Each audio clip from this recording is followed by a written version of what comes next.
Good day. It is August the 1st, and today we continue in Judges 15, doing verses 7 through 10, and Proverbs 1. Remember, if you'd like to be tagged when I post these videos, or if you have any questions, comments, concerns, suggestions, complaints, or anything else, you may reach me through 810-242-2997.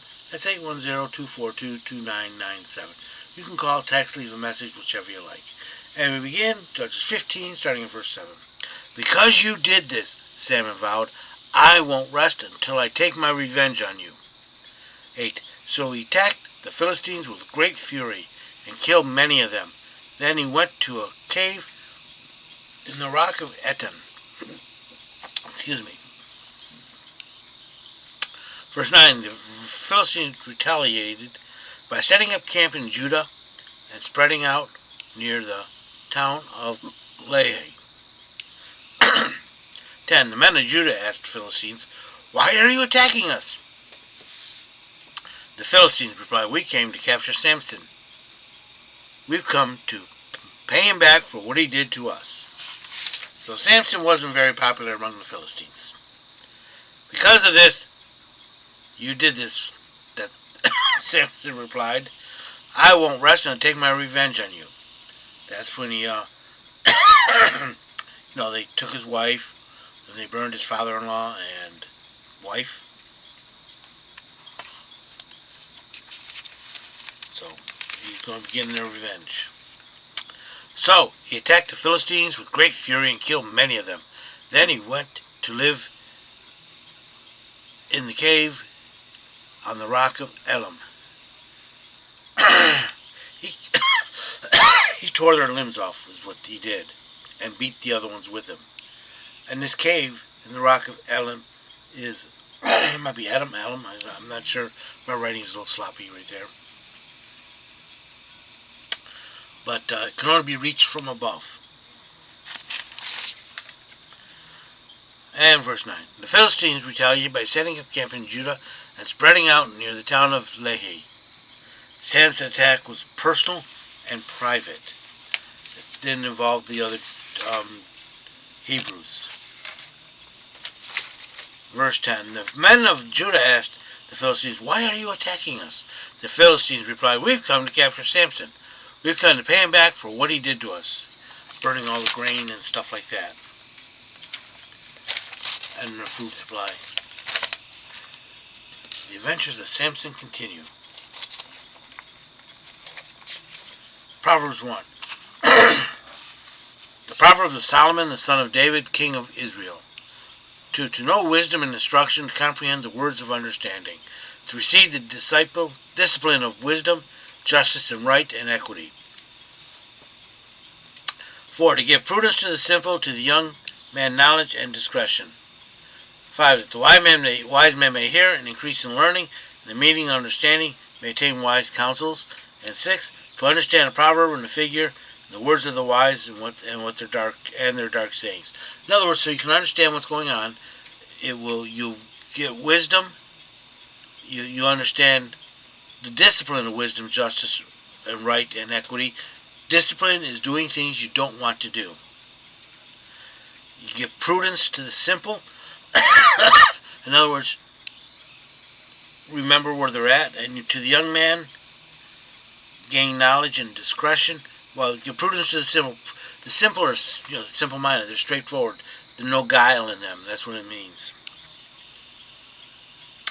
And when you're understanding a proverb and a figure and all that, you understand what they're really saying.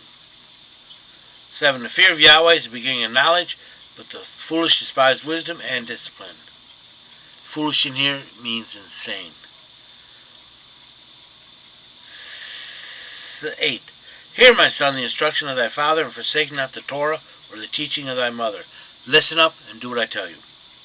9. For they shall be a chaplet of grace on thy head, and chains about thy neck. 10. My son, if the sinners entice thee, consent not. If they say, hey, you want to go over here? Say no. Just say no. 11. If they say, come with us, let us lie in wait for blood. Let us lurk for the innocent without cause. In other words, let's go rob and kill people.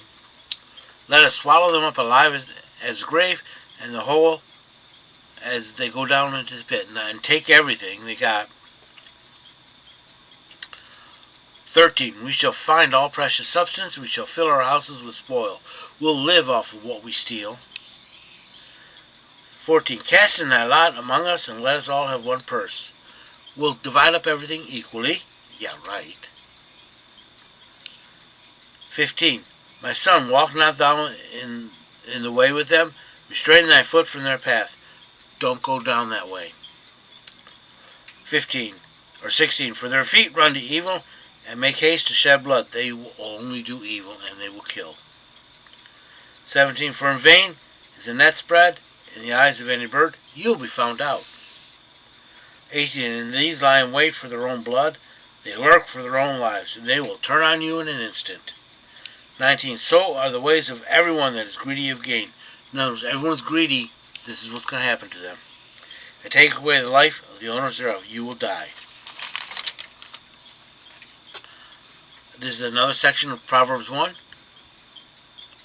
Verse 20. Wisdom crieth aloud in the streets. She uttereth her voice in the broad places. She's inviting you. She calleth the head of the many noisy streets.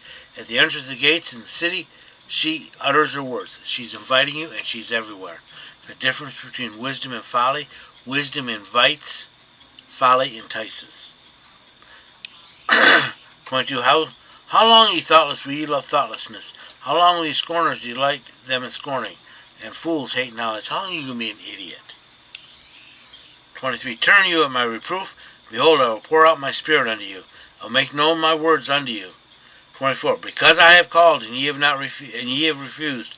I have stretched out my hand, and no man intended. In other words, I tried to help you. You refused my help. But you have sat not at all my counsel, and would have none of my reproof. You wouldn't listen to me when I told you how you were going wrong. 26. I also, in your calamity, will laugh. I will mock when your dread comes. In other words, it's going to be too late.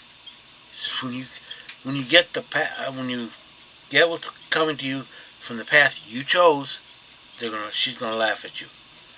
When your dread cometh as a storm, and your calamity comes as a whirlwind, it will come hard and it will come fast. 28. Then you will call me, but I will not answer. They will seek me earnestly, but they shall not find me. It's too late. It's like asking the teacher for help in the final exam when all you did was disrupt class. 29. For that they hated knowledge and did not choose the fear of Yahweh. They chose not to listen. They would have none of my counsel and despised my reproof. They ignored me and belittled me. 31. Therefore they shall eat the fruit of their own way and be filled with their own devices. They made their bed, now they got to lay in it.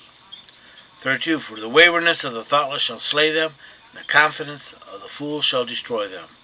They'll be destroyed by their own actions. 33. But whoso hearkeneth unto me shall dwell securely, and shall be quiet without the spirit of evil. If you listen, if you take what I say to heart, and if you obey me, then you will be okay. I hope you've been blessed by this reading. May the Lord richly bless you. Remember, if you'd like to be tagged when I post these videos, or if you have any questions, comments, concerns, suggestions, complaints, or anything else, you may reach me through 810-242-2997. That's 810-242-2997. You can call, text, leave a message, whichever you like. Remember, Jesus loves you. So do I.